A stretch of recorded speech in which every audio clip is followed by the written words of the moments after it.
लघुकथा हिसका. लेखक मंगेश उदगीरकर.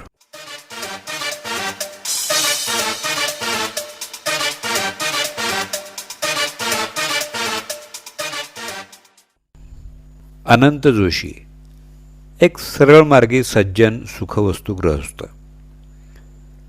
आयुष्यभर काटकसर करून पै पै साठवून त्यांनी उच्चभ्रू वस्तीमध्ये एक 6 खोल्यांचं टुमदार घर बांधलं होतं. 3 खोल्या आपल्यासाठी ठेवून बाकीच्या 3 खोल्या किरायाने देता याव्यात हा त्यांचा उद्देश.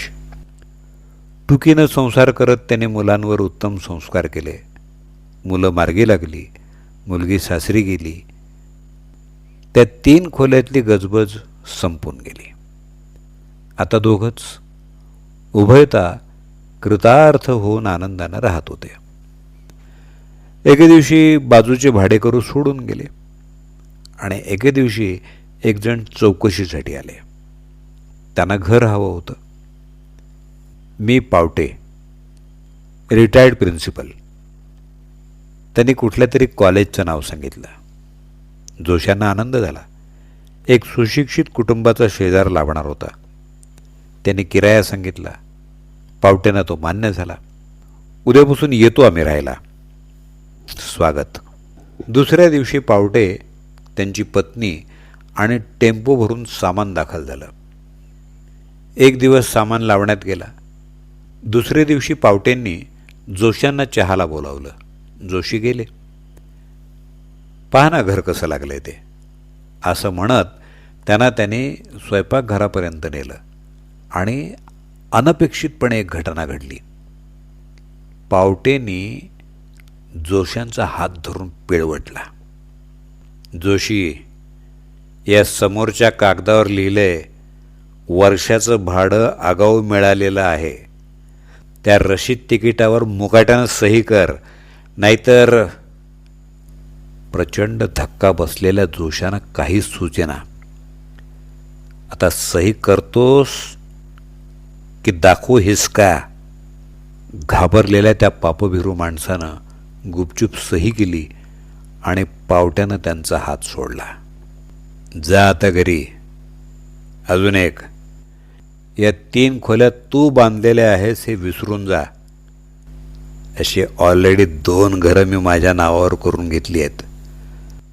तुझ्या खोलीसमोरून माझ्या दारावर तुझ्या धोत्राचा शेव जरी उडताना दिसला तर लक्षात ठेव, बडवून काढीन. जोशी थरथर कापत आपल्या घरात आले. अहो, काय झालं?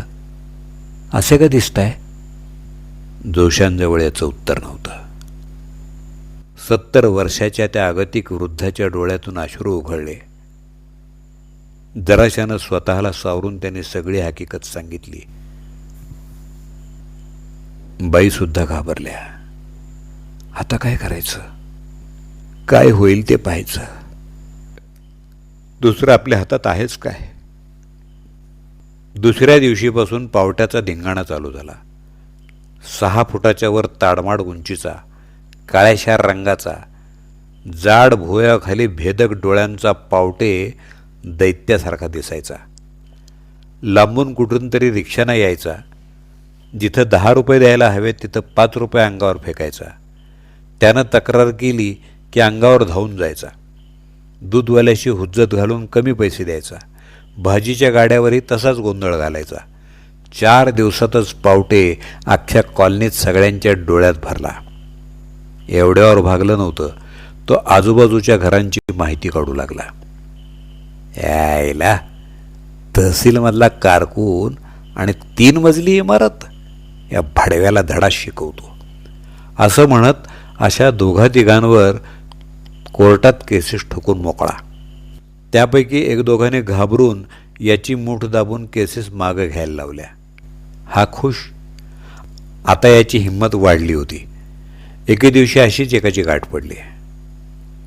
काय हो, या टोलेजंग बंगल्याचे मालक कोण आहे? आहे ते कोणी नारायणराव लाटकर. काय करत होते? चांगली बडी आसामी दिसतीये. कशाची बडी आसामी? ते तर रिटायर्ड पोलीस इन्स्पेक्टर आहेत. हायला, साधा इन्स्पेक्टर आणि एवढी मोठी इमारत. जरूर दाल में कुछ काला है. तुम्ही? मी समाजसेवक. असल्या भल्या भल्यांची मी जिरवले मिस्टर. आता बघाच याला कसा सळू की पळू करून सोडतो ते. अच्छा, अरे वा. असं म्हणत त्याने कुंभ्यावर बसलेल्या 4-5 तगड्या पोरांना इशारा केला. ते वाटच पाहत होते. ते धावत आले आणि त्याने पावट्याला घेरलं. पावट्याची बोबडी वळायची वेळ आली. हो, हे काय चाललंय? भाडव्या, माझंच नाव नारायण लाटकर. इतके दिवस तुझ्याविषयी ऐकून होतो. म्हटलं एकदा भेटावं. हाणा रे याला. पोराने त्याला व्यवस्थित बुकलूनच काढला. लाटकर साहेब, चुकलो मी. मला सोडा. सोडतो, पण एका अटीवर. जोशींचं घर उद्या खाली करायचं. यात कुसूर झाली तर रोज मार खाशील. आत्ताच खाली करतो. माझं अशोकनगरला घर आहे, तिथं शिफ्ट होतो. पण मला सोडा हो. पावट्या हैराण झाला होता. त्या दिवशी संध्याकाळच्या आत पावट्या तिथून नाहीसा झाला होता, अगदी सामानासुमानासकट. दुसऱ्या दिवशी जोशी दाम्पत्य जोडीनं नारायणरावांकडे आलं. तुमचे हे उपकार 7 जन्मातही फिटणं शक्य नाही नारायणराव. अहो, मी केलंच काय? उगी मला मोठेपणा देऊ नका. खटाशी खट असलंच पाहिजे हा पोलिशी धडा मी गिरवला बस. नारायणराव वाढलेल्या दाढीवरून हात फिरवत बेफिकिरीनं बोलते झाले. आणि हो, यापुढं भाडेकरू ठरवताना काळजी घ्या, नाहीतर असं करा, मला बोलवत चला. नारायणराव, तो मला म्हणाला होता की त्यानं अनेकांना हिसका दाखवलाय, पण त्याच्यावर ताण तुमचा हिसका होता.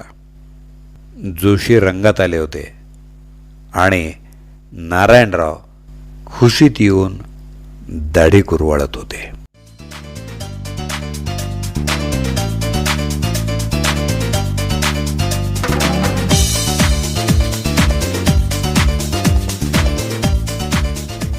हिसका.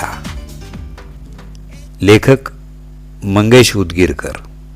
Mobile number 9764642171. अभिवाचन दत्ता सरदेशमुख. 8329730186.